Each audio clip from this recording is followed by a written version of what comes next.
Ya, ay, vaya, perdón. Y es que el Facebook se tardó porque otra vez cambió la configuración. Ahora me pide mucha más información para hacer la transmisión. Les pido mil disculpas, pero esto cambia día a día. La semana pasada no era así, se los prometo.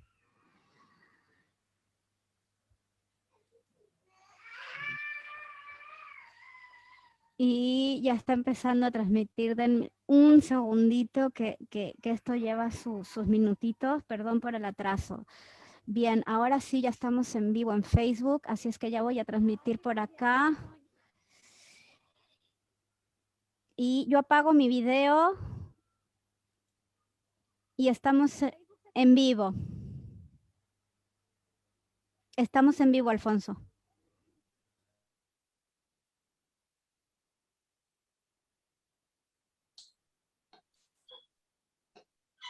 Buenos días, buenas tardes a todas las Américas. Le damos la bienvenida en nombre del Instituto Interamericano del Niño, Niña y Adolescente de Aldeas Infantiles a este lanzamiento y presentación del Observatorio Regional Derecho a Vivir en Familia y del informe El Derecho a Vivir en Familia en América. El día de hoy estaremos compartiendo parte de la presentación tanto del sitio web como de este informe a cargo del director del Instituto Interamericano del Niño, Víctor Giorgi, también por la directora internacional para América Latina y el Caribe de Aldeas Infantiles, Fabiola Flores. Y después de compartir sobre estos aportes, también tendremos las palabras y los comentarios de Esmeralda Arocena de Troitiño, comisionada relatora sobre los derechos de la niñez de la Comisión Interamericana de Derechos Humanos de la OEA, y al final Luis Pedernera, presidente del Comité de Derechos del Niño. Para ir comenzando, comentarles que este observatorio lo pueden ya ubicar en las redes, en el internet, a través del observatorio Derecho a Vivir en Familia.org, todo seguido, y ahí también van a poder encontrar el informe que también está colgado y que en breve pasaremos a comentar. Asimismo, también comentarles a todas las personas que nos vienen siguiendo a través de este webinar o por las redes sociales, que se animen a dejar sus comentarios anotados para después retomarlos, o preguntas para retomarlos en el momento, en el momento que sea adecuado, ¿sí? Así podemos compartir y escuchar las observaciones y los comentarios de las personas que van a tomar la palabra. Sin más que decirles, en todo caso, darle la palabra a Víctor Giorgi, quien nos mencionará un poco la presentación de este observatorio. Víctor. Muy buenos días para todos, para todas.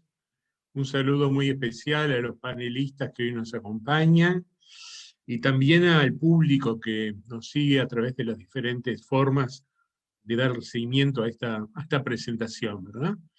Para nosotros como Instituto Interamericano del Niño, las Niñas y Adolescentes, es un gran placer estar mostrando en este momento, haciendo pública la concreción que hemos tenido en función del acuerdo suscrito con AISOS, Aldeas Infantiles Internacional.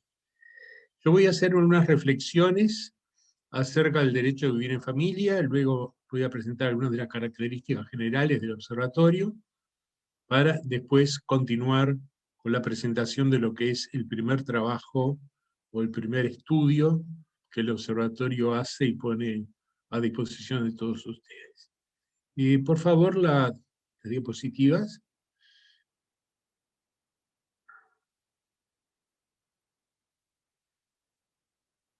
Ana, ¿estás ahí?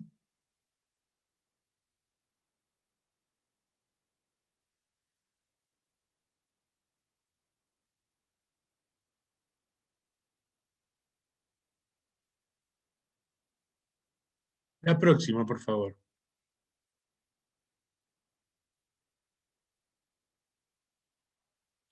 En primer lugar, el derecho a vivir en familia es un derecho que sostiene otro conjunto de derechos. Podríamos decir que es un derecho sinérgico, ¿verdad? Porque es base para la realización de los derechos al desarrollo, ya sea cognitivo, psicoafectivo, social, y también otros como la identidad, la afiliación, la protección. Y esto queda en evidencia cuando se intenta cambiar el contexto familiar como contexto de desarrollo, de crianza del niño, por otras alternativas como son las institucionales y que dejan en evidencia justamente los retrasos a nivel de desarrollo, las dificultades y conflictos a nivel de conformación de identidad y la alta vulnerabilidad de los chicos que se crían, se desarrollan, viven en estos espacios. La próxima, por favor. Así como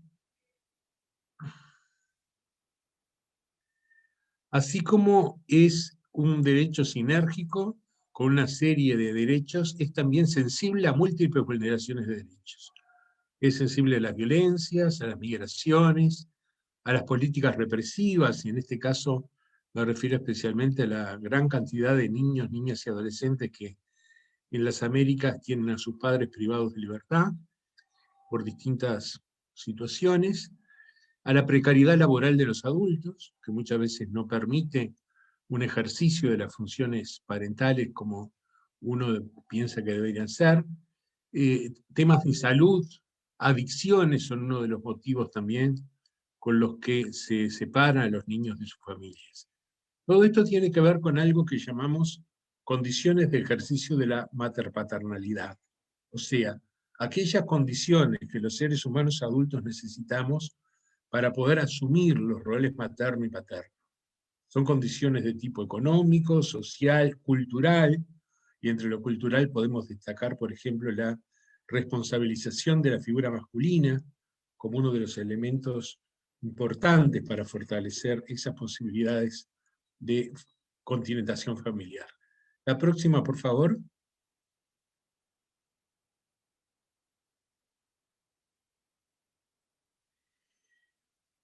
El derecho a vivir en familia requiere políticas públicas que lo aseguren, que lo garanticen. Y en ese sentido las políticas públicas deben ser de promoción, de protección y de restitución. Cuando hablamos de políticas públicas de promoción del derecho a vivir en familia, nos referimos a aquellas que mejoran la calidad de la vida familiar, el fortalecimiento de las capacidades de las familias para el cuidado y crianza, para la resolución no violenta de conflictos, para la orientación general de lo que son los niños, las niñas y adolescentes, para el manejo de información, para la promoción del diálogo intergeneracional al interior de las familias. Cuando hablamos de protección nos referimos a medidas que tengan que ver con aquellas familias o aquellos niños y niñas que están en riesgo de perder el cuidado familiar, que son medidas de tipo económico, de apoyos económicos, son medidas de tipo técnico, de intervenciones psicosociales, son múltiples respaldos y apoyos para que esos adultos que constituyen la familia puedan asumir en un nivel digno, digamos, y en un nivel aceptable esos roles que les corresponden como padres o madres o en sustitución de ellos. Y el tercer nivel es la restitución. Cuando se ha producido la pérdida del cuidado familiar, ¿cómo se restituye este cuidado? Y acá es donde generalmente los estados han puesto un poco más el interés, ¿verdad? Y muchas veces, al no existir políticas de promoción y de protección, la restitución también se hace muy difícil, y el gran número de niños que están prohibidos de cuidados parentales en América, están muchos de ellos en cuidados institucionales, aproximadamente un 60%, ¿verdad? Y acá hay un gran problema, y es el rol de los estados. O sea, los estados parecen sentir la necesidad de hacerse cargo cuando un niño pierde el sostén familiar. Sin embargo, no asumen que también deben fortalecer y promover las capacidades de las familias y del tejido social para que este cuidado no solo ocurra, sino que sea de calidad y esté defendido, digamos, de los vaivenes de lo que es la vida en esto. En el marco de la pandemia se ve especialmente comprometido, ¿verdad? Tanto las posibilidades de las familias como las posibilidades de las comunidades y de los propios estados para responder a estas situaciones. Adelante, por favor.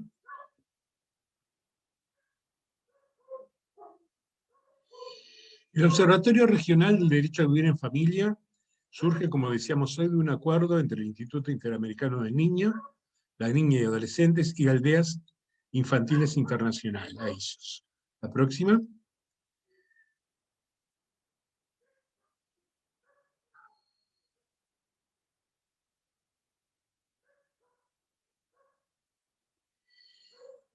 Sus objetivos son recabar y sistematizar y poner a disposición de los interesados información acerca de la población infantil y adolescente sin cuidado parental o en riesgo de perderlo, y las respuestas que se ofrecen a esta situación desde los estados y eventualmente desde otros actores sociales. En segundo lugar, la producción de conocimiento sobre la promoción, protección y restitución del derecho a vivir en familia. En este marco se inscriben los estudios que se vienen realizando. En tercer lugar, identificar y sistematizar buenas prácticas, o prácticas significativas, decimos nosotros, porque muchas veces no son tan buenas, pero dejan sí muchos aprendizajes. La realización de un mapeo permanente de socios y aliados estratégicos que permitan sumar en torno a la persecución de ciertos objetivos comunes. Pensamos que un observatorio debe ser algo muy fluido en cuanto a las relaciones con otros actores y no encerrarse en sí mismo, ¿verdad? Porque justamente el observatorio vive del intercambio de información y de la posibilidad del diálogo permanente con todos los actores que están involucrados en la temática.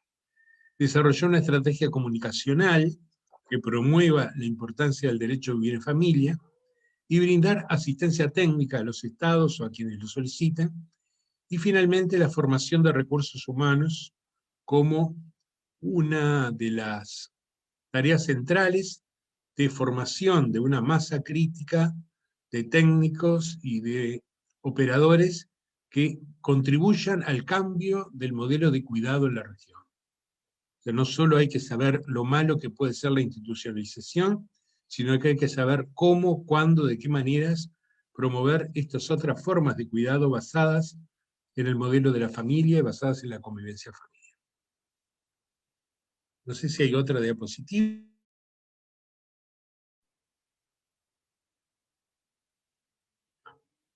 Entonces estaríamos pasando la palabra a la directora regional de AISOS para que nos presente.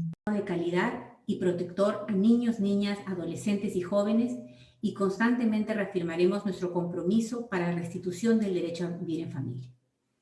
Es por ello que tengo el agrado de presentar esta primera publicación desarrollada por el Observatorio, titulada El derecho a vivir en familia en América. Esta es nuestra primera contribución para generar una reflexión acerca de los factores de riesgo de la pérdida del cuidado familiar, las respuestas que brindan los estados y también los desafíos y buenas prácticas en el contexto de la actual pandemia. Sin más, entonces, paso a presentarles nuestra primera sistematización y sus principales hallazgos. Por favor. Sí, bueno, la siguiente. Sí. Como dijimos, esta es una primera sistematización que ha sido realizada mediante una consulta a los estados entre los meses de septiembre y diciembre de 2020 sobre la situación de los niños, niñas y adolescentes sin cuidados familiares, teniendo en cuenta la coyuntura regional de la pandemia. Lo que busca este estudio es visibilizar y compartir buenas prácticas para que los tomadores de decisiones favorezcan el ejercicio del derecho a vivir en familia en la región. Esta es una sistematización que ha sido recabada en una matriz de doble entrada, ordenada por estado y por sección de datos, que cuenta con 4 capítulos. El primero de ellas es el capítulo de las respuestas políticas, donde analizamos las estructuras institucionales, los marcos legislativos y las principales respuestas de protección programática. En el segundo capítulo, desarrollamos el estado del derecho a vivir en familia en la región, dando principal importancia a los riesgos encontrados.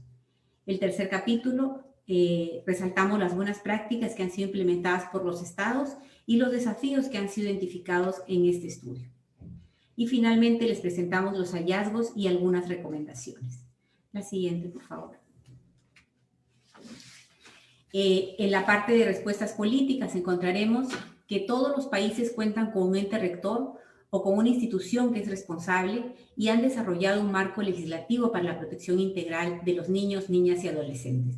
Es verdad que existen diferencias en las estructuras, en los marcos legislativos desarrollados y en las respuestas programáticas.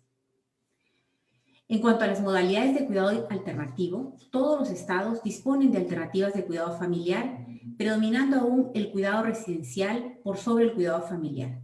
Es necesario todavía un mayor análisis en el cuidado alternativo y preventivo. En cuanto a los sistemas de información y de registro, se evidencia que hay avances en la región, pero siendo fundamental todavía continuar con el fortalecimiento de los mismos. La siguiente, por favor. La pérdida del cuidado parental.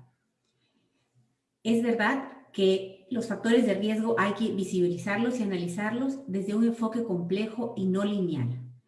¿Por qué? Porque las familias están entrelazadas y atravesadas por diferentes factores ambientales, sociales, culturales e institucionales que pueden promover o ser barreras para el desarrollo y el cuidado.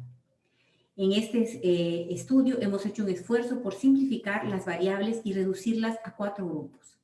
El primer grupo es el grupo de las violencias, que involucra maltrato infantil, violencia intrafamiliar, abuso sexual, explotación sexual. Segundo grupo, incapacidad del cuidado del adulto, donde incluimos negligencia, discapacidad severa, trastornos de salud mental, consumo problemático de sustancias psicoactivas. Tercer grupo, la ausencia de un cuidador adulto, donde incluimos abandono, migración forzada, privación de libertad. Y un cuarto grupo que incluye la profundización de las vulnerabilidades anteriormente mencionadas. Próxima. Como un dato, el estudio refleja que hoy solamente 10 países en la región cuentan con una legislación que prohíbe todas las formas de violencia. Es claro que aún tenemos una tarea pendiente en la región y que debería ser parte de los retos a futuro también para los países y para nosotros como instituto. La siguiente. Ok.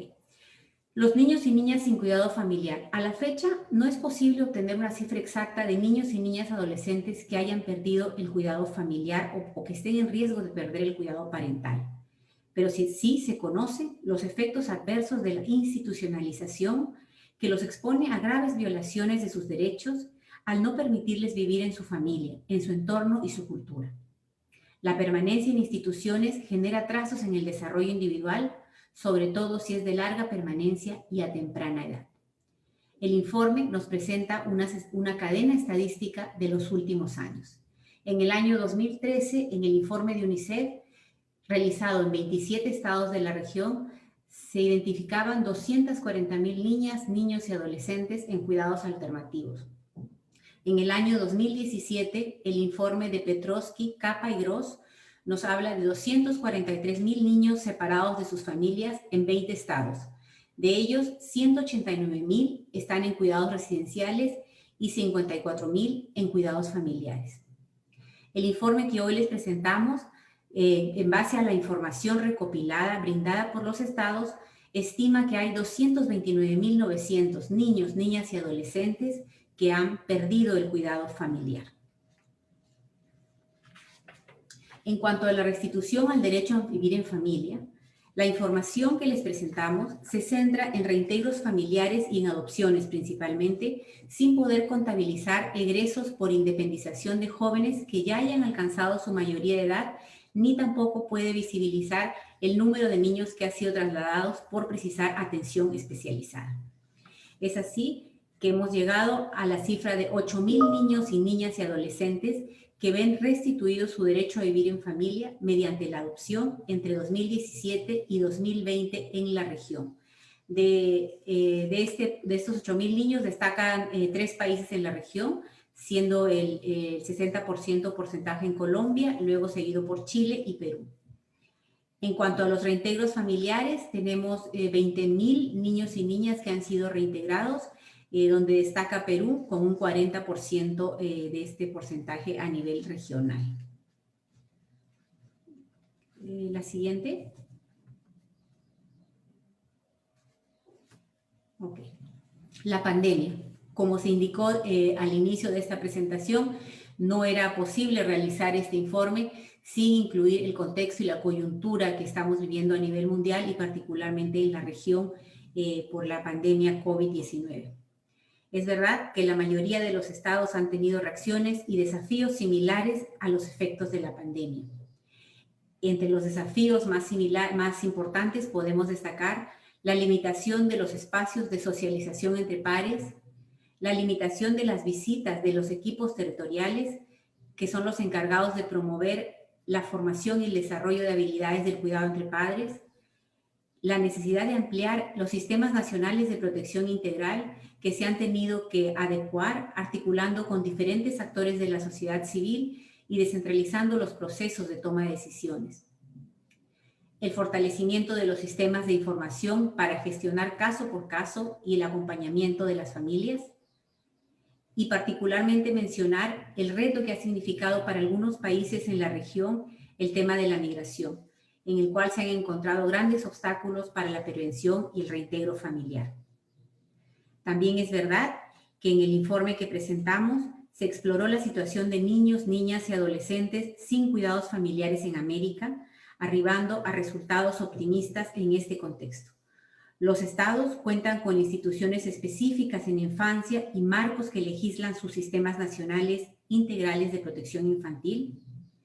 Se encontraron avances en los procesos de desinstitucionalización y restitución del derecho a vivir en familia. Además, la capacidad de reacción frente a la pandemia inesperada deja ciertos aprendizajes para los estados, principalmente los aspectos positivos de articular y descentralizar territorialmente, la utilización de la tecnología para agilizar los procesos administrativos y la necesidad de desarrollar sistemas de información que permitan identificar las prioridades y ser abordados desde las políticas públicas. En cuanto a las buenas prácticas, las que han sido identificadas en este informe van más en relación al fortalecimiento de los medios de la comunicación virtual. La tecnología ha tenido un especial capítulo en esta crisis. Hemos potencializado la cercanía a la protección de los niños, niñas y adolescentes a través de llamadas, videollamadas, correos electrónicos, etc.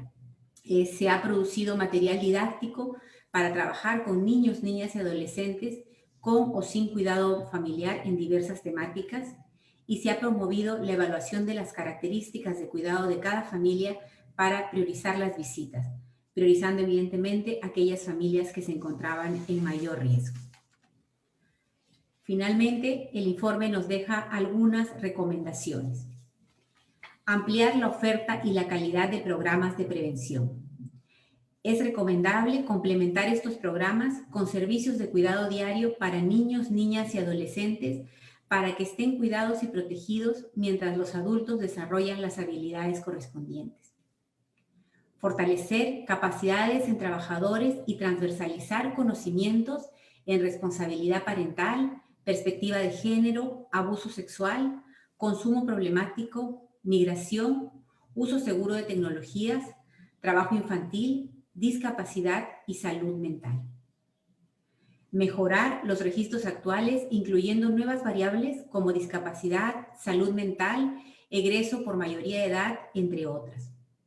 Estos registros deben alimentar sistemas de información que permitan medir la calidad del cuidado en relación con la restitución del derecho a vivir en familia y otras áreas de desarrollo individual como educación y salud. Fortalecer los sistemas de información existentes para que permitan valorar la calidad de los servicios y establecer canales de intercambio de datos entre los sistemas de atención públicos y privados para priorizar las respuestas políticas y hacer un uso más eficiente de los recursos. Finalmente, las dos últimas recomendaciones: fortalecer los programas de prevención, trabajando con las familias mientras cuidan a sus hijos, y dar soporte a todas las medidas ejecutivas a través de presupuesto, recursos y marcos legislativos que den las garantías adecuadas. Con esta breve presentación he concluido la presentación del reporte, pero me quisiera despedir primero agradeciendo a la audiencia por su atención, pero también particularmente quisiera agradecer a los estados que nos han facilitado la información y que han respondido a las consultas que han hecho posible contar con este informe. Muchas gracias.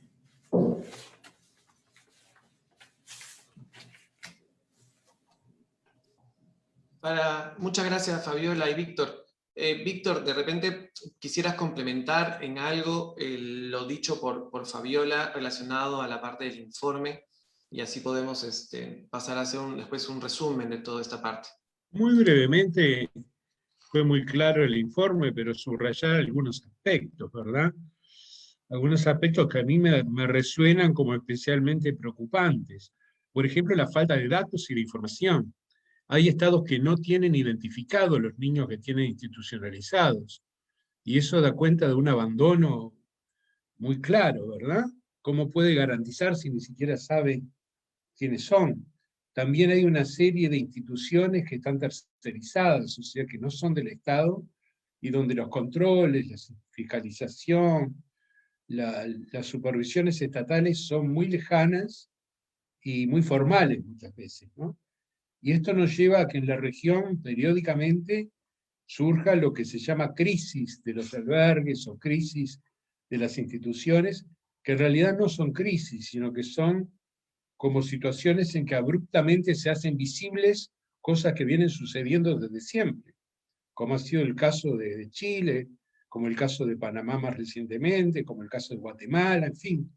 Creo que prácticamente casi todos los países de la región han pasado por esas supuestas crisis que en realidad son irrupción de cosas y visibilización de cosas que son inherentes al modelo, y se insiste en mejorar la gestión, la infraestructura, los recursos humanos. Todo eso puede generar, sí, una atención algo mejor, pero es un modelo que tiene un techo.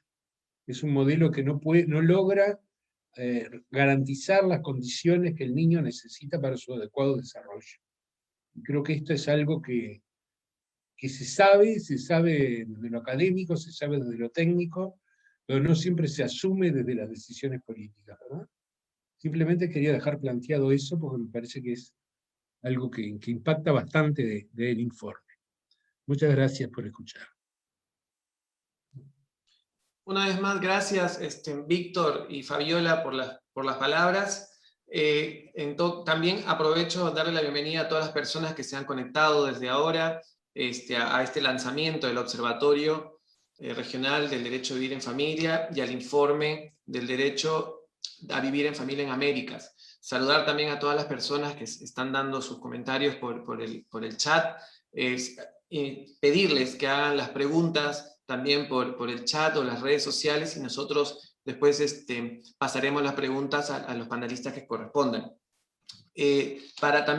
Saludando a todas las personas de América que nos vienen saludando, la gente también de Doncel, de World Vision, que están también conectados, la gente también de Ecuador, Paraguay, Estados Unidos, Canadá. Un abrazo fraterno. Para todos ellos mencionarles que en principio el director Giorgi del Instituto Interamericano del Niño dio primero un breve encuadre sobre lo que implica el derecho a vivir en familia, destacando sobre todo lo singular de la familia como garante y también protector de los derechos de los niños, y también la necesidad de que la familia misma necesite también fortalecer sus propios roles protectores. De la mano de las acciones que el Estado también debe realizar para promover, proteger y restituir también los derechos de niños, niñas y adolescentes, ¿no? Y también de sus familias. Sin duda también se resalta en el caso del observatorio esta dinámica o ejercicio por sistematizar y prever de disposición o disponer de información para que la sociedad en pleno pueda adquirir estos conocimientos y prever o promover también una formación de los recursos humanos en pleno. Y a la vez también buscar la articulación con socios a través de una plataforma viva.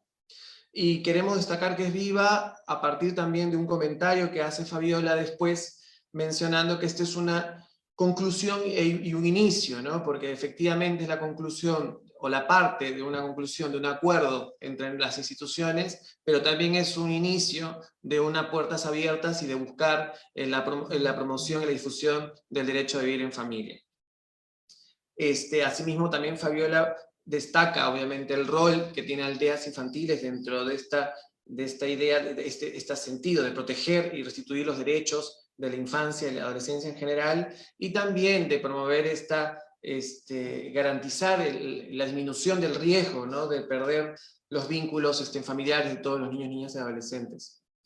En segundo momento, Fabiola hace la presentación del informe, destacando que es una sistematización de experiencias consultadas a estados del informe, obviamente invitándoles a que lo puedan revisar en el sitio web, destacar solamente 3 componentes, ¿no? La parte estructural o institucional de los estados, donde se ve o se observa los avances que se pueden dar a nivel legislativo y también y programático, también los riesgos que existen dentro de la pérdida, en todo caso, del derecho a vivir en familia, y ahí también poniendo el acento tanto en la desinstitucionalización de los chicos y las chicas, pero también de promover otras formas, modelos de cuidado familiar. Finalmente, también hay unas buenas prácticas y recomendaciones que se pueden observar y que también invitamos a que lo puedan ver en el documento. Dentro de las grandes recomendaciones se mencionan la prevención, el cuidado, vinculado al cuidado de los niños, proteger también a ellos y ellas y a sus familias, mejorar los registros y fortalecer la calidad de los servicios.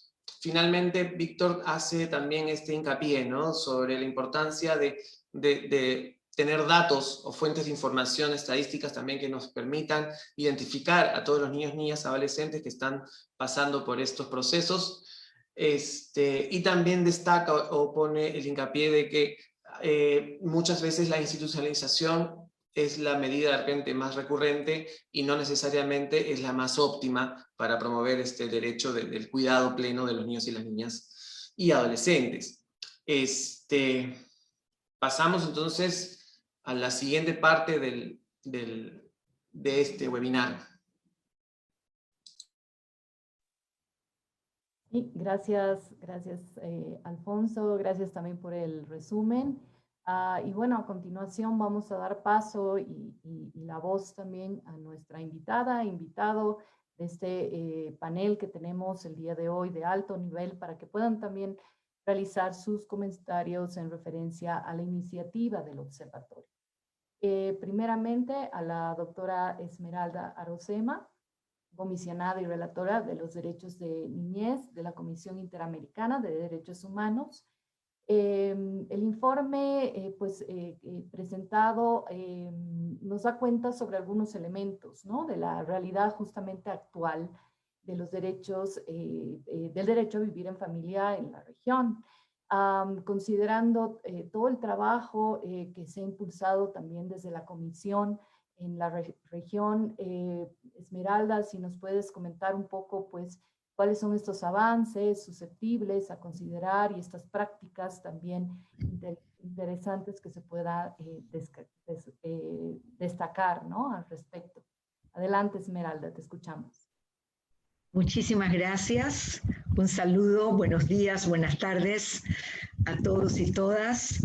Mi reconocimiento de manera especial a Víctor y al Instituto Interamericano del Niño, la Niña y el Adolescente por esta iniciativa, por este trabajo, por este compromiso, y pues añadir de una manera muy especial a la organización que, a ver, no sé cuántos años son de trayectoria de aldeas infantiles, y que hoy en este convenio que se alcanza con el instituto tenemos un producto tan valioso, tan importante, como es, primero, este concepto de un observatorio regional en esta materia. efectivamente necesitamos esto. El observatorio nos va a permitir este seguimiento del que Víctor señala en todo un proceso de transformación de modelos y pues el informe mismo, ¿no? De lo que hoy en este ejercicio de contacto con los estados se ha podido recoger. Es una publicación de una altísima utilidad para los estados en primer lugar, sin duda, pero también para las organizaciones de sociedad civil que tienen un compromiso con esta temática muy profundo, pero también de manera muy particular para las propias instituciones de cuidados alternativos, cuando efectivamente el niño, la niña y el adolescente perdieron ese cuidado parental o están en peligro de perderlo. Muy particularmente para las instituciones, que también ustedes han dicho, Fabiola y Víctor, con mucha precisión, no solo es el conocimiento de la situación que hay, sino herramientas, mecanismos, estrategias para atender las respuestas adecuadas. Dentro de su propia institución, las respuestas que se necesitan. Entonces, bueno, también el saludo a todos los participantes que nos ven por esta vía. Debo también hacer este reconocimiento. La vía virtual nos ha permitido mantenernos en comunicación, en contacto, dando estos espacios de información, de reflexión en un tema que también la pandemia tuvo respecto de él un impacto realmente brutal, un impacto durísimo, por la complejidad del propio tema, pero con la complejidad de la pandemia, los efectos, las circunstancias, resultados verdaderamente difíciles y complejos para los niños, las niñas y los adolescentes en primer lugar. Yo parto para este análisis de lo dicen ustedes en el informe. Hay ciertos países, la mayoría de nuestros países, con avances en el orden legislativo, pero muchas veces el discurso muy lleno de compromiso, pero confrontados con las realidades y las prácticas.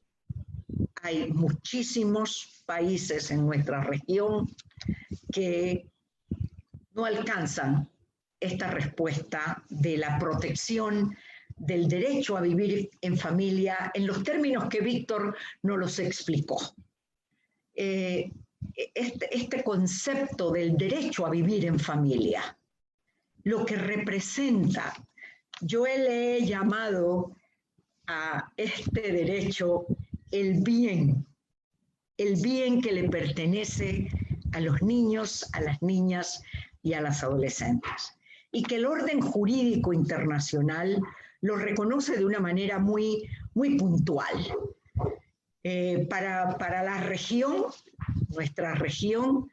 nuestra Convención Americana, su artículo 19 y la Declaración Americana, el 7, en conjunto con este trabajo de Comisión y Corte, donde hacemos este reconocimiento del Corpus Juris, colocando a la Convención de los Derechos del Niño como ese instrumento orientador, conciliador, de buscar una opinión común de respuesta para los derechos de la niñez para la comisión, precisamente el tema de este derecho a vivir en familia ha tenido su análisis, ha tenido su estudio y ha colocado también para los estados esta necesidad de la reflexión en las respuestas que estamos dando, en primer lugar, en una política pública. Y es cierto que la mayoría de nuestros países tiene, si no un ente rector, una unidad especializada para la protección.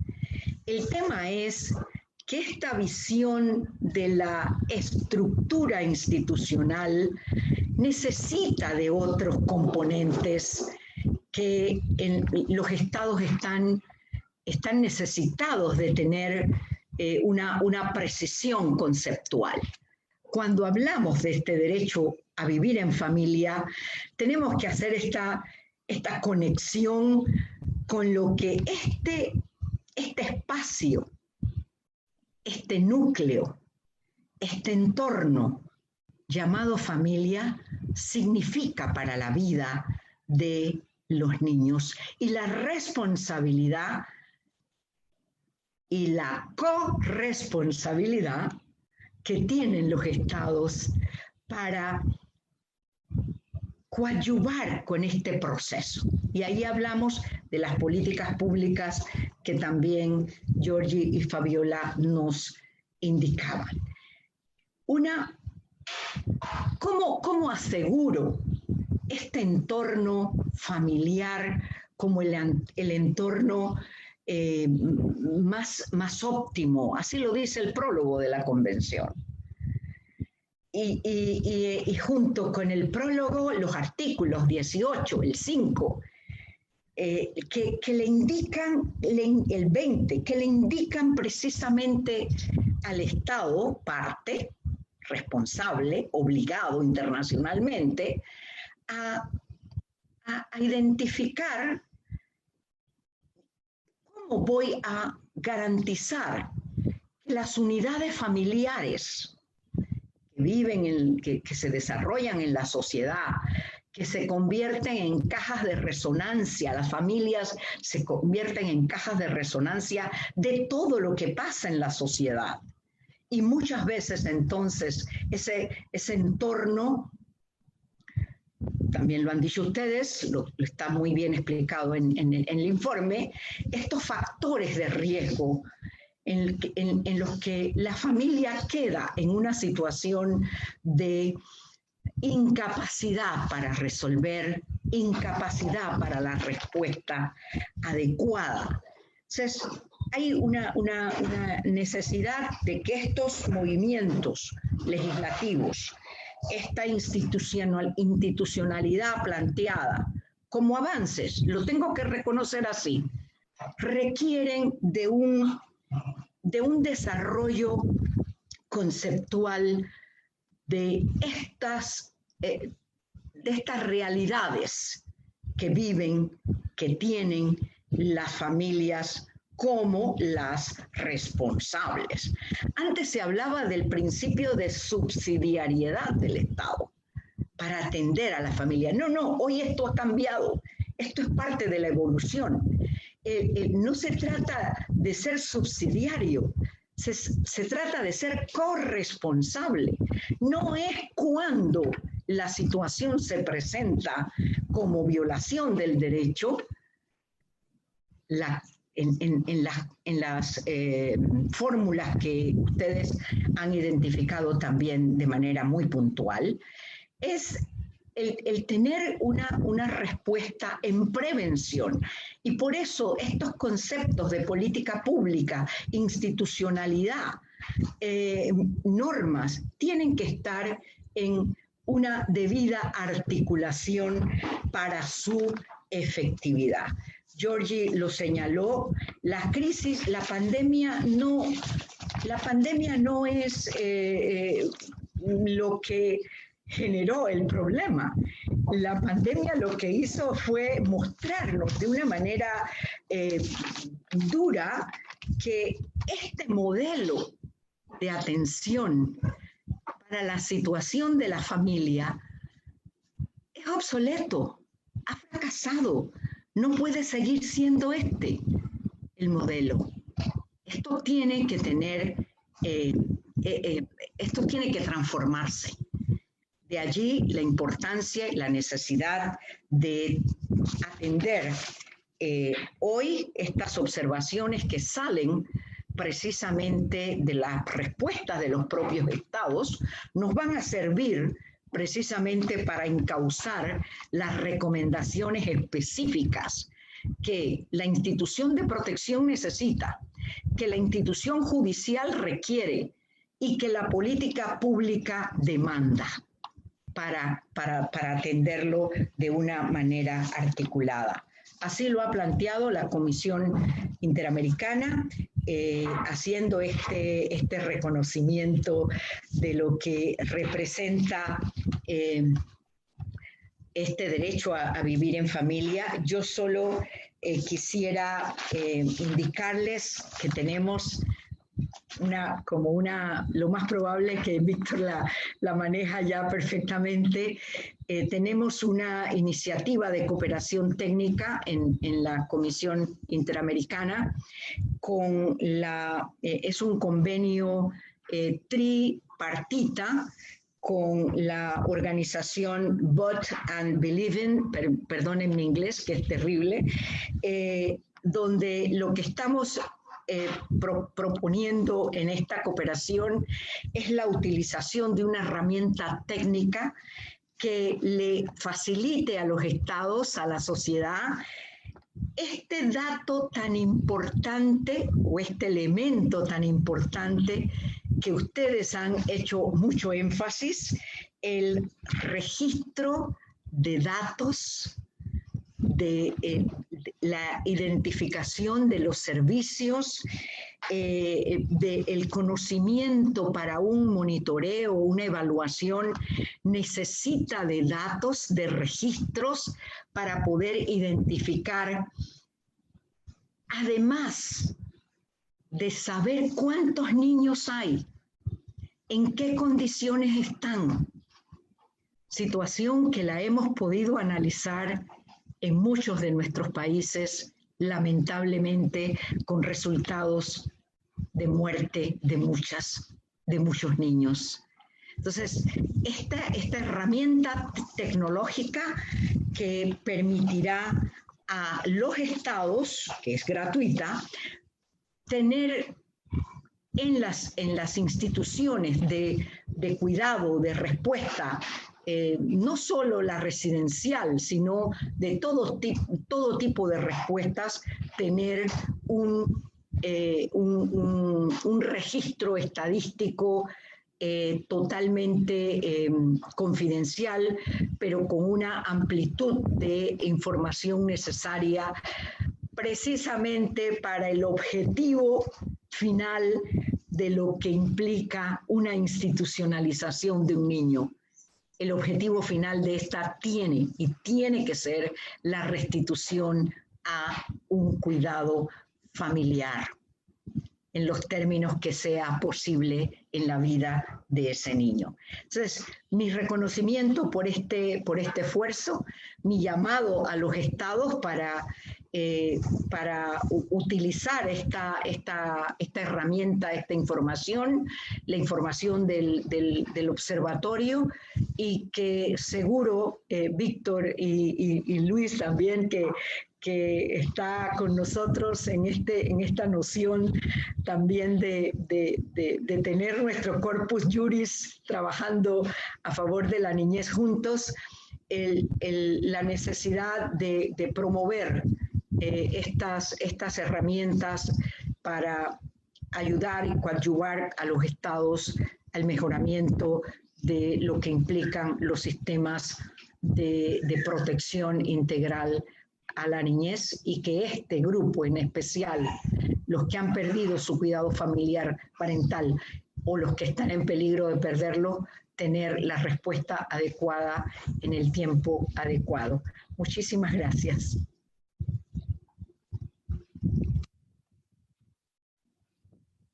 Muchísimas gracias a ti, Esmeralda. Muchas gracias también por la intervención y los importantes puntos de análisis pues en esta promoción y necesidad de una mirada integral a la hora de brindar una respuesta a los niños, niñas, adolescentes, pues que están en riesgo de perder un cuidado o lo han perdido.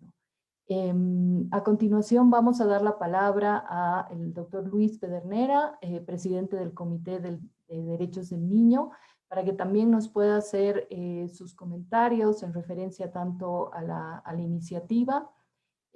Por otro lado, sabemos que el Comité de Derechos del Niño ha sido muy enfático en diversas recomendaciones a los estados respecto al derecho a vivir en familia, considerando estas recomendaciones, hallazgos que emanan también de este presente informe que nos trae justamente el observatorio.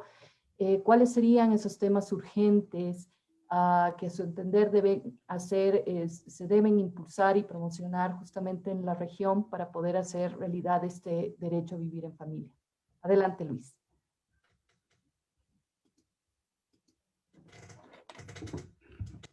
Buenos días. Un gusto saludar a Víctor, Fabiola, encontrarme con Esmeralda, que nos encontramos en estos últimos tiempos de manera virtual, y ver que está bien. En estos tiempos es importante saber que por lo menos en la salud estamos bien. También saludar a las autoridades de infancia que he visto que están siguiendo el evento de presentación del informe, y a las organizaciones de la sociedad civil y a los funcionarios que trabajan en este tema. Creo que es bastante relevante la presentación de este observatorio frente a un tema como ya se indicó en las exposiciones que me precedieron, es un tema no resuelto en América Latina. Es una tragedia, es un drama que viven los niños. Y ya lo han dicho, están los ejemplos, el Sename en Chile, Panamá y Guatemala, por indicar la tragedia que viven esos niños que están en instituciones cuando los estados no cumplen su función de protección.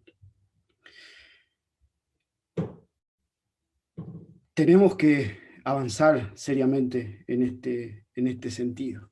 Y por eso la herramienta de un observatorio como parte de la cooperación de la sociedad civil con un organismo especializado de la OEA no tiene más que ser aplaudida, porque el Instituto Interamericano tiene un rol en el marco de la asistencia y colaboración a los estados, y en ese sentido la posibilidad de visualizar la situación, pero también dar indicaciones, orientaciones a los estados sobre el rumbo que debe tomar la política en esta materia, es de central importancia.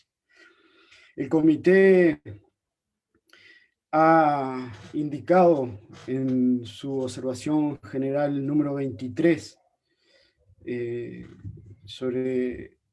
elaborada en conjunto con el Comité de Trabajadores Migrantes, ha redefinido el concepto de derecho a vivir en familia, y el comité, a partir de ese comentario general, ha comenzado a hablar del derecho a la protección del entorno familiar.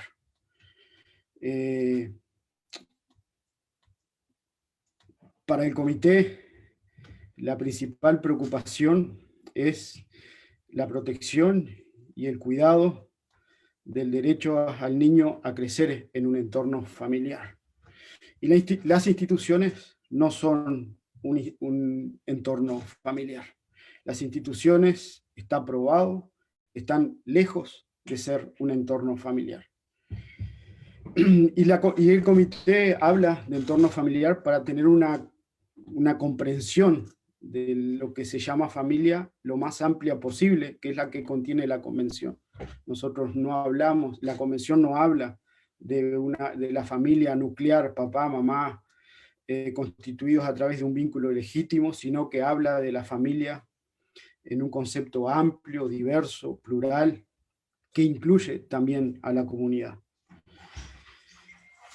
De lo que hemos visto y del drama que que significa la institucionalización de niños en nuestra región. Los cambios normativos son condición necesaria, pero no suficiente. Y especialmente porque en nuestra región los cambios normativos parecerían que operan como un efecto placebo.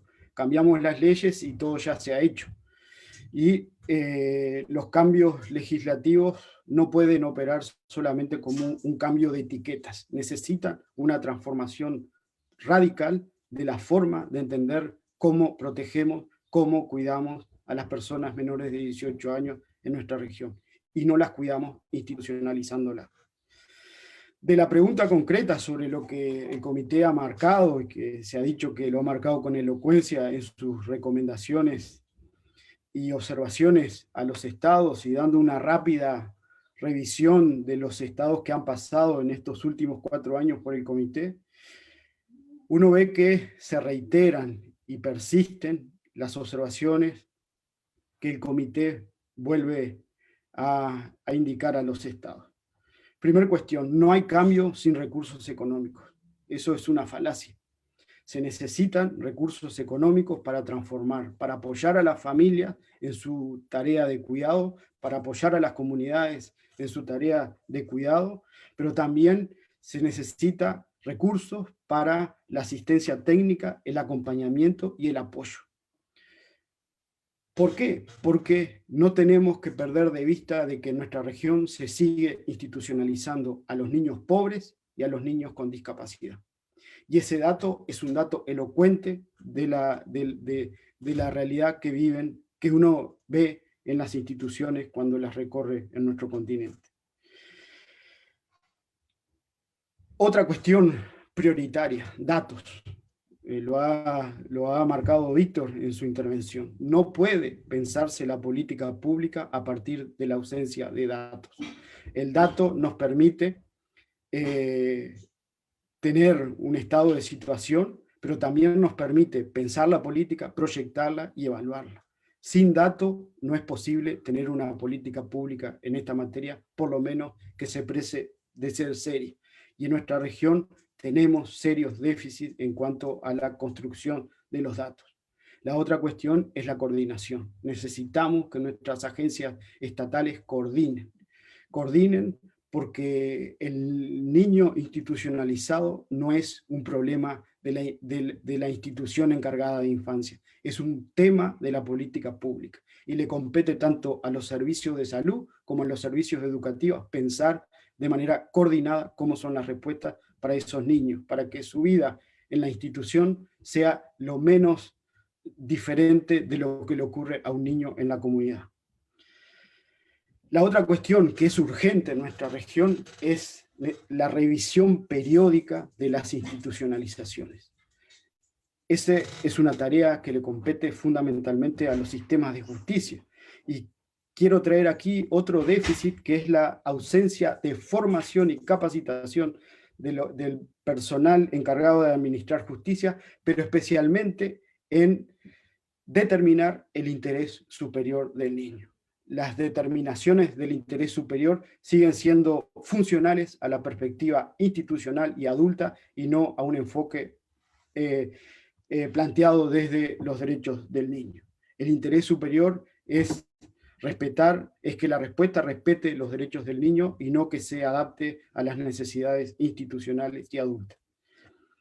Otras cuestiones que no se pueden soslayar en nuestra región de la evidencia que surge de lo que el comité ha indicado a los estados, la necesidad de luchar contra la impunidad. No podemos olvidar de que muchos de los crímenes cometidos contra los niños institucionalizados siguen estando impunes.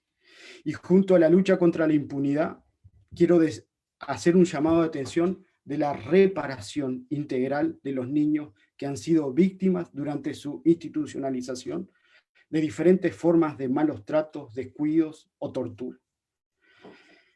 Y lo último que no podemos soslayar, estos cambios no pueden ocurrir sin tomar en cuenta la voz de los niños institucionalizados.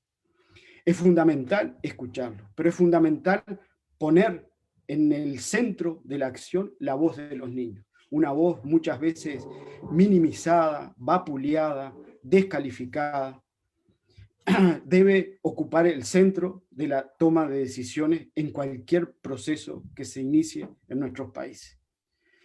Es un gran desafío. Las herramientas están, el Instituto y Aldeas hoy pone una herramienta formidable al servicio de los estados. Y termino aquí parafraseando los objetivos de desarrollo sostenible, que dicen que nadie puede quedar atrás. Ningún niño puede quedar atrás, ningún niño institucionalizado puede quedar atrás de cara a los objetivos de desarrollo sostenible. Pero también, así como ningún niño puede quedar atrás, ningún Estado puede demorar más las respuestas a este drama que vive la infancia en nuestra región. Muchas gracias y éxito con la herramienta.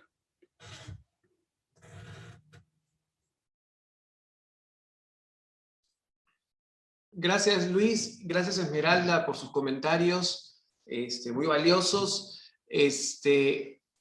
Comentarles que a través de este webinar, principalmente, hemos ido recibiendo comentarios y ofrecimientos, tanto de instituciones como también de miembros de otros estados o incluso de las redes de aldeas en la región. Primero, felicitando la propuesta, y después también el buscar que nuestro observatorio tenga mayor información, accediendo a otros tipos de investigaciones y demás, que de hecho este es el objetivo del observatorio. Así que en breve comentaremos y les damos los agradecimientos y las bienvenidas, ¿no? Asimismo también hacer una particular agradecimiento. Se puso en silencio, Alfonso, el micrófono. Hola, ¿ahí? ¿No se escuchó nada de lo anterior? Un poco. Estabas en Bien. agradecimientos. Vamos otra vez. Agradecerles a Esmeralda y a Luis por la presentación, muy oportuna. Ahora voy a hacer también un pequeño resumen de ellas, pero también quería aprovechar para agradecer a todas las personas que nos están dando comentarios en el webinar, y sobre todo las felicitaciones por este evento, tanto a personas pertenecientes a los espacios públicos en diferentes estados, a la gente también de las sedes de aldeas en otras ciudades, pero también quería mencionar y agradecer particularmente la presencia de María Lolis Salas Montes, quien es directora ejecutiva de la Dirección de Niñez y Adolescencia y Familia de Honduras, y quien es también la presidenta del Consejo Directivo del Instituto. Gracias, María Lolis, por estar con nosotros. Es muy importante que nos acompañes en estos procesos, precisamente para poder llegar a más con este tipo de información, que es un poco también lo que mencionaba al principio de su presentación, de sus respuestas, Esmeralda. Ella mencionaba que si bien la Convención de Derechos del Niño ya es un faro que orienta no solamente a los estados, sino también a la interna misma de la Convención Interamericana de Derechos Humanos, todavía se necesita mayor respuestas públicas de parte de los estados, ¿no? Que puedan acompañar estas visiones, estos enfoques. Destaca que hay muchos avances tímidos todavía en la región correspondientes al derecho a vivir en familia. De ahí también que ella mencione que es muy importante el fortalecimiento no solamente en este caso la promoción de los derechos de los niños, sino de la familia, como el espacio o el primer espacio de encuentro, y también de su relacionamiento con los otros entornos, ¿no? Tanto comunitario como del mismo Estado y sus roles garantes. Ella también hace hincapié de estos efectos de la pandemia, ¿no? Que durante este fenómeno mundial, finalmente lo que ha destacado ha destapado o ha puesto sobre el acento en que este es un problema que ya veníamos viviendo, solamente que ahora se ha agudizado. Entonces esto demanda obviamente mayores intervenciones al corto plazo. Finalmente ella también menciona que es muy importante el enfocarnos en la restitución, ¿no? La restitución de los derechos, en este caso de los niños y niñas a vivir de este espacio, de estos vínculos con la familia. Luego, Luis, luego de agradecer, también menciona, ¿no?, esta importancia o vuelve a darle hincapié a esta mirada de la familia, ¿no?, de proteger los entornos familiares, y también comprendiendo y entendiendo este resignificado de la familia desde un punto de vista más ampliado o extenso, ¿no? Asimismo, también hace hincapié de que los marcos normativos por sí mismos no generan cambios, sino que necesitan el poder ingresar y calar en esa transformación del pensamiento, desde su comprensión hasta su aplicación. De ahí que también en la labor que hace el Comité de Derechos de los Niños, estas observaciones que les hacen a los estados y que él también coloca como prioritarias para este tema, ¿no? Es el de no hay ningún cambio que no se pueda prever sin recursos que tanto apoyen a la familia y a las comunidades, así como a la asistencia técnica y al acompañamiento que hace el Estado también como garante, ¿no? Finalmente destaca que son las estadísticas o la información lo que también va a propiciar acciones de cambio, no solamente por el seguimiento de los chicos y las chicas y de sus historias de vida, sino también para generar cambios en las políticas públicas. De ahí que él también mencionara que siguen siendo los niños pobres, la niñez empobrecida y discapacitada los que terminan estando institucionalizados. De ahí es que también él menciona que muchas de las estrategias de institucionalización de los niños y niñas todavía poseen visiones adultocéntricas, ¿no?, donde finalmente no es la prioridad los niños, sino el funcionamiento, en este caso, de la estructura. De ahí que también en esta mirada de cambio de la institución, también él destaca el seguimiento a estos casos que se han venido dando en algunos estados y que todavía necesitan una conclusión pronta. Nosotros les habíamos mencionado en el inicio de este webinar, de que puedan acompañarnos con sus preguntas y comentarios aquí en este webinar, en el chat o a través de las redes sociales. Y acá mis compañeros me pasan muchas preguntas, así que vamos a habilitar a nuestros panelistas para que puedan responder algunas que nos van llegando, ¿no? En principio, para Víctor, nos preguntan o nos mencionan: la mayoría de estados manejan un concepto restrictivo de familias basado únicamente en vínculos consanguíneos, ¿no? Es la llamada familia nuclear, por decirlo de una manera. ¿Se abordará un concepto amplio de familia como lo ha desarrollado la Corte? Sí, es una pregunta muy central y muy interesante, además, en el contexto de las Américas, ¿verdad? La familia es el grupo humano que acompaña al niño durante su desarrollo. O sea, no es necesariamente consanguíneo, y esto no es un invento moderno, sino que incluso las culturas tradicionales, la de los pueblos originarios, las culturas preindustriales, tenían ya mecanismos de asumir responsabilidades, de paternalizar o maternalizar niños aún sin vínculos consanguíneos. El más conocido, el más tradicional es el padrinazgo, ¿verdad? Es decir, en caso de fallar los adultos de paternidad y maternidad biológica, hay alternativas en las culturas para que esos niños no queden desamparados. Y en América hoy se juntan dos variables o dos corrientes que generan diversidad. Una es la segunda transición demográfica, que es un fenómeno a nivel global, en el cual hay más familias, hay más parejas separadas, hay más familias monoparentales, hay una diversidad de tipos de uniones, ¿verdad?, que hacen que la familia nuclear ya no sea la predominante, ni siquiera estadísticamente, de muchos de nuestros países.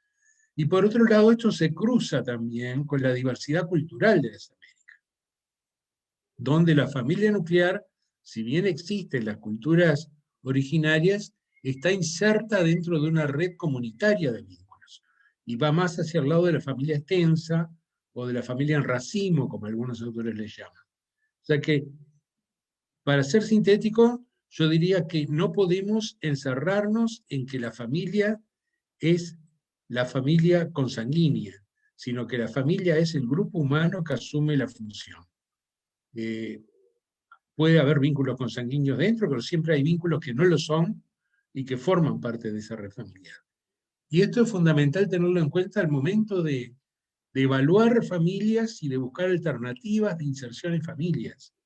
De lo contrario, estamos buscando un modelo que no es el predominante, que tiene, como todas las situaciones, debilidades. La familia nuclear es especialmente débil a las inclemencias del entorno. O sea, es una familia que queda sola, muchas veces la pareja queda sola frente a la adversidad, y cuando hay alguna situación en que uno de sus miembros no responde, la situación es de enorme vulnerabilidad. Y esto lo vemos mucho en las migraciones, ¿verdad? En las migraciones campo-ciudad, en las migraciones internacionales, donde migra la pareja con los hijos y la falta de respaldos en su entorno es muy notorio y genera una situación de mucha vulnerabilidad. O sea que, sintetizando, para nosotros consideramos la familia en un sentido amplio, como lo señala la Convención en su introducción y como lo señalan otros instrumentos internacionales, que la familia es aquel grupo que rodea al niño y que garantiza su desarrollo.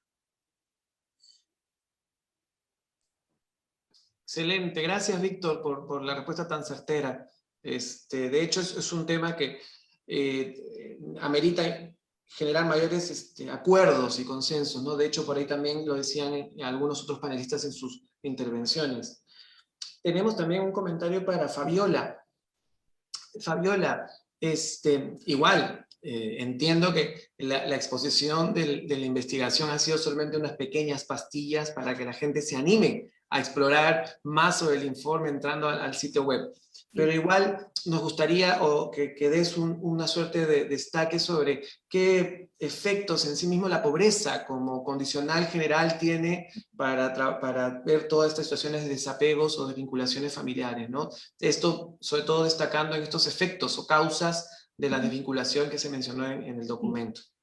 Sí, cabe destacar que en el informe la pobreza no ha sido identificada como uno de los factores prioritarios, pero yo creo que lo más interesante de rescatar es que también en el informe se menciona que lo que debemos hacer es justamente desestigmatizar la pobreza, ¿no? La pobreza no debería ser uno de los factores principales por el cual se promueva el desapego de los niños, niñas, de sus familias, ¿no? Al contrario, yo creo que lo que debemos, y todos creo que estamos de acuerdo, deberíamos promover es que donde se encuentren situaciones de pobreza extremas que impidan el desarrollo adecuado de un niño y de niña adolescente en un entorno familiar, lo que tenemos, las instituciones, los estados, tenemos la responsabilidad de trabajar con ese conjunto familiar, ¿no? Y no estigmatizar, repito nuevamente, el tema de la pobreza, porque yo creo que a lo largo de todos estos años de estudio y de trabajar directamente con niños y niñas, está de sobra comprobado que no hay mejor lugar cuando hay cariño y afecto que la casa, ¿no? Y estar cerca a los padres. Así que, bueno, ese sería mi aporte en este momento. Gracias. Gracias, Fabiola. Sí, bueno, a veces la necesidad de información misma es la que a veces nos habilita tanto a Estado, sociedad civil en pleno, a poder adquirir esta información y buscar generar precisamente estas puestas de atención, ¿no? En todo caso, agradecer también el gran esfuerzo que se hizo de manera mancomunada, ¿no? para este informe. Y también el informe es un puntapié, ¿no? De hecho, en los comentarios hemos visto organizaciones que han hecho ejercicios similares en algunos países y de por sí les invitamos para que lo puedan socializar y así poder nosotros también colgarlo en esta plataforma, en este observatorio que finalmente pretende que sea de todos y todas. Agradecerles también a organizaciones Red Viva y Cambiando la Forma de Cuidarnos que también nos acompañan. Y hay muchos comentarios bastante específicos, pero por unas cuestiones también de tiempo, vamos a tomar algunas generales, y de repente una general bastante significativa, tanto para Esmeralda como para Luis, les pediría que ambos por favor puedan responder la misma, sería, ahora que contamos con este observatorio, finalmente yo fui respondiendo en parte, ahora que contamos con este observatorio, ¿qué estrategias ustedes visibilizan que podamos hacer de aquí en más? Esmeralda, ¿quieres comenzar?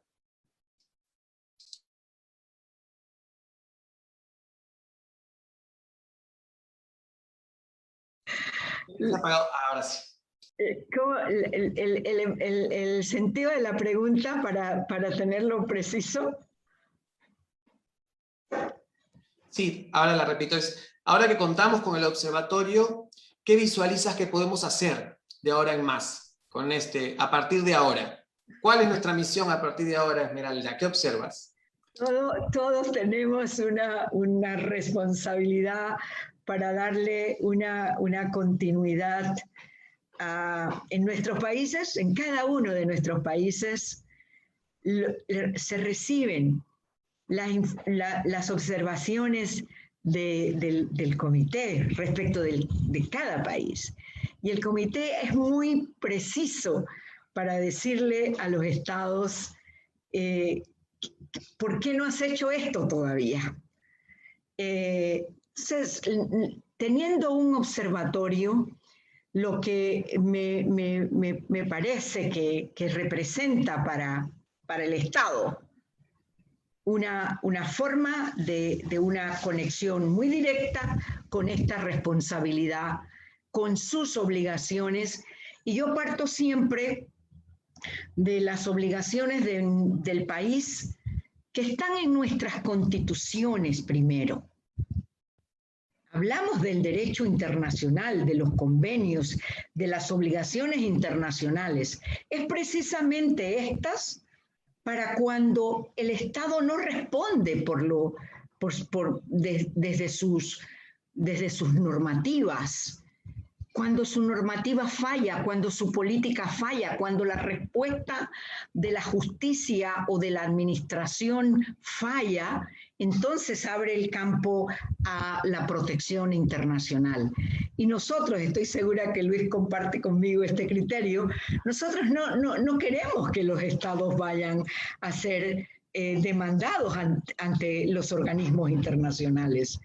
Por eso la labor del Instituto Interamericano del Niño, Niña y Adolescente es tan valiosa, porque es un puente de comunicación para la promoción de las respuestas que los estados tienen que dar. Los observatorios sirven para eso, para orientarnos, para estar con un monitoreo permanente de la respuesta que ha dado el Estado o que no ha dado el Estado.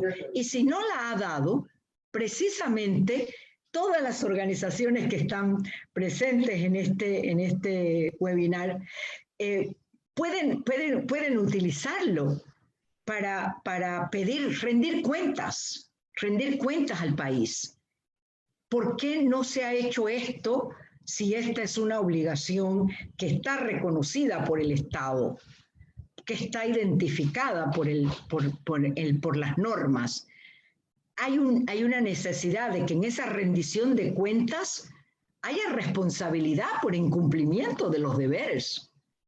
Nuestras constituciones tienen una norma que dice la obligación, el funcionario público, el funcionario debe responder con sus obligaciones, y si no responde, tiene que estar entonces sometido a esa responsabilidad. Entonces, es un instrumento que nos permite ese monitoreo y ese pedir, solicitar, rendir cuentas a las instituciones y al Estado y a las organizaciones que manejan la temática de los derechos, en este caso, los derechos de niños, niñas y adolescentes.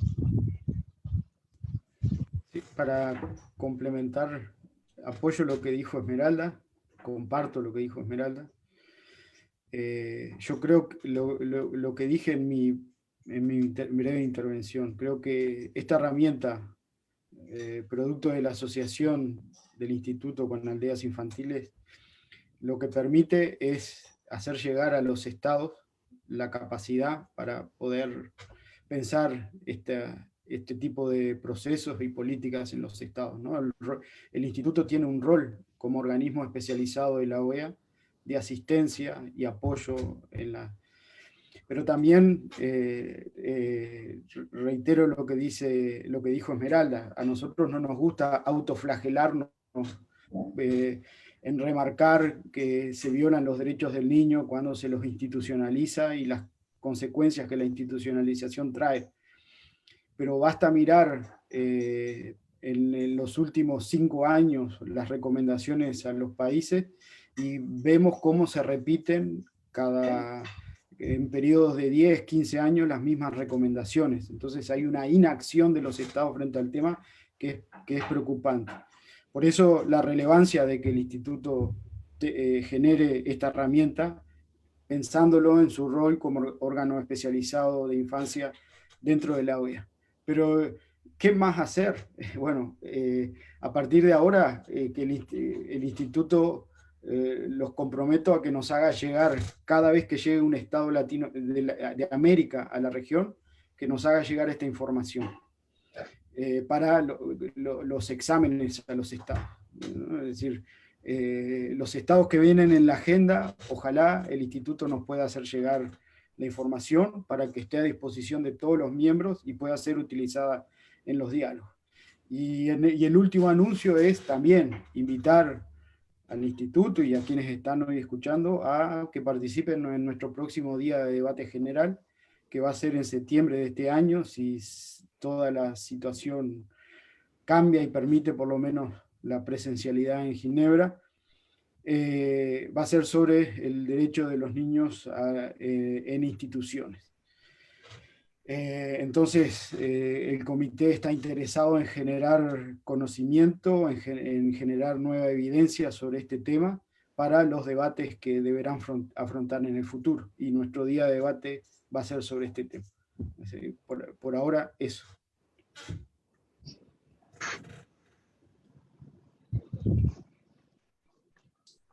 Bueno, estamos sumamente agradecidas y agradecidos por la presencia no solamente de las personas que han acompañado desde el panel, sino también de todos los comentarios y preguntas que se han venido dando y ofrecimientos que se han venido dando en este chat.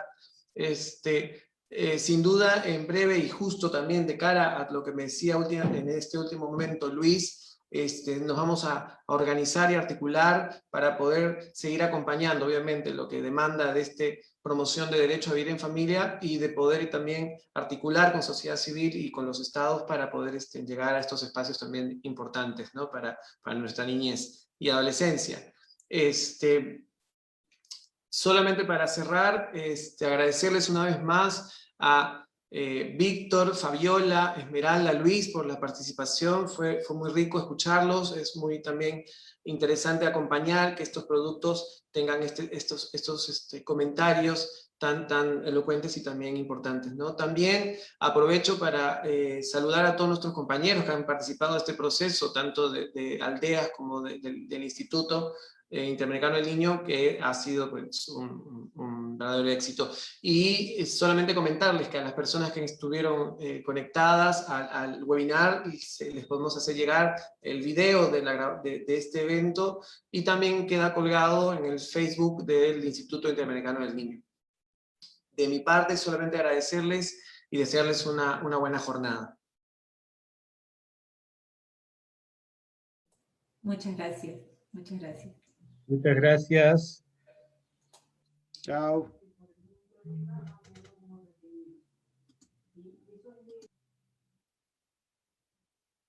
Felicidades.